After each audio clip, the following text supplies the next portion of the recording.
ऐसे ही लिखा जाएगा, इसकी 2 घात है, मान लो मैं 5 की 2 घात करूं तो 5 गुणा 5 होगा। तो इसी तरीके से जब एल टी की पावर -1 की 2 घात होंगी तो एल टी की पावर -1 यानी एल टी की घात -1 को 2 बार गुणा में लिखना पड़ेगा।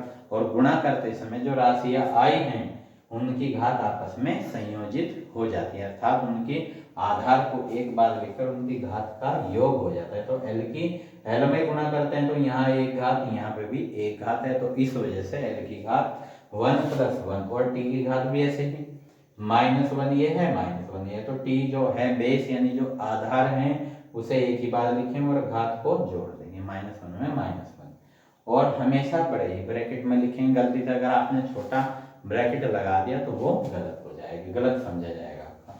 तो एल की घात ये 2 हो जाएंगे और टी की घात है, माइनस को कॉमन लेंगे तो ये दोनों -1 और -1 का चिन्ह क्या हो जाएगा, गलत हो जाएगा। तो ये मिलके यानी जुड़कर ये -2 हो जाएंगे। तो इस वजह से LHS की जो बीमा होगी फिर हम इन सब को एक ही ब्रैकेट में लिखेंगे तो वो हो जाएगा m l की घात 2 t की घात -2। तो इसी प्रकार से RHS की बीमा की जांच भी करते हैं।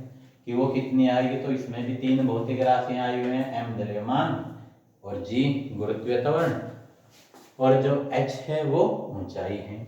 ठीक है ना। तो अब इसका भी मैं सूत्र लिखते हैं, m का कैपिटल M और g का LT की घात -2 और ऊंचाई यानी दूरी कहलाती, चाहे लंबाई हो चौड़ाई हो ऊंचाई हो तो उसको L लिखा जाता है। तो L की तो L के साथ जुड़ेगी घात, यहाँ 1 है यहाँ 1 है तो मिलकर 2 हो जाएंगे और t की घात -2, क्योंकि हमें दिखाई नहीं दे रही है L की घात तो कितनी है, यहाँ 1 है, ये भी 1 है। ठीक है ना। तो इसलिए t की घात कितनी हो जाएगी, ये 1 है और ये भी 1 है, तो मिलकर 1 + 1 हो जाएगा, यानी 2 घात हो जाएंगे। तो L की घात 1 + 1 t की घात -2। फिर इनको एक ही ब्रैकेट में लिखते हैं ताकि हमारा कंप्लीट विमीय सूत्र बन जाए। तो RHS का विमीय सूत्र भी बनकर तैयार है और ये आया है m L की घात और t की घात -2।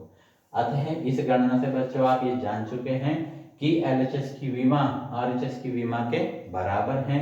अतः हम कह सकते हैं कि जो सूत्र ये दिया हुआ है 1/2 mv की घात 2 बराबर mgh, ये विमीय विधि से सत्य है। तो यहाँ पर हम इसका समापन करते हैं और ये आपको पसंद आई होगी। अगर कोई इनमें कंफ्यूजन है तो अगला एक एग्जाम पे और लेकर हम अगली वीडियो में समझाएंगे।